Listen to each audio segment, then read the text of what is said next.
গাইবান্ধার গোবিন্দগঞ্জে শালমারা ইউনিয়ন পরিষদের নতুন চেয়ারম্যান নিয়োগের পর দূর হয়েছে সাধারণ মানুষের ভোগান্তি। একই সঙ্গে অব্যবহৃত আধুনিক ভবনে শুরু হয়েছে ইউনিয়ন পরিষদের কার্যক্রম। সেবা কার্যক্রমে গতি পাওয়ায় স্বস্তি প্রকাশ করেছেন ইউনিয়নবাসী। গাইবান্ধা প্রতিনিধি গোপাল মোহন্তের রিপোর্ট, জানাচ্ছেন মাহিমা হোসেন। এক ছাদের নিচে সব সেবা দিতে আধুনিক ভবন থাকলেও এর সুফল পাননি গাইবান্ধার গোবিন্দগঞ্জের শালমারা ইউনিয়নের বাসিন্দারা। তৎকালীন চেয়ারম্যান আনিসুর রহমান আনিস পরিষদ ভবনে না গিয়ে বগুড়া সোনাতলা উপজেলা সদরের বাসা থেকে পরিচালনা করতেন সব কার্যক্রম। এতে নাগরিকত্ব সনদ সহ অন্যান্য সেবার জন্য এলাকাবাসীকে পোহাতে হতো দুর্ভোগ। আগে খুব হরিণী হওয়া লাগছে, এখন ঘুরে ঘুরে গেছি।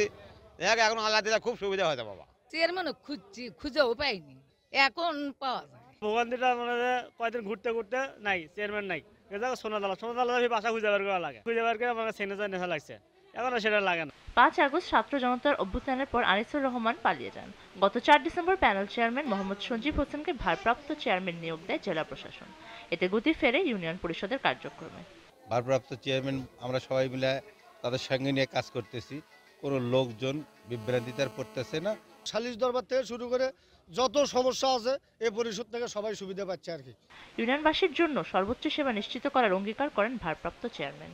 আমি চেষ্টা করতেছি আমার নাগরিক ইউনিয়নের যেন কেউ সেবা বঞ্চিত না হয়, এবং এখানে আমি টিসিবি কার্ড এখন অনলাইন যেটা হয়েছে সেটা কার্ড বিতরণ করতেছি একনিষ্ঠভাবে সকাল টু সন্ধ্যা পর্যন্ত, এবং রাতের 8টা-9টা পর্যন্ত আমি ইউনিয়ন পরিষদ থেকে নাগরিকের শতভাগ সেবা দিচ্ছি ইনশাল্লাহ। নতুন ভবনে নতুন চেয়ারম্যানের নেতৃত্বে ভোগান্তি ছাড়া সব ধরনের সেবা পাওয়ার আশা করছেন ইউনিয়নবাসী। Mahima Hossain, GTV news.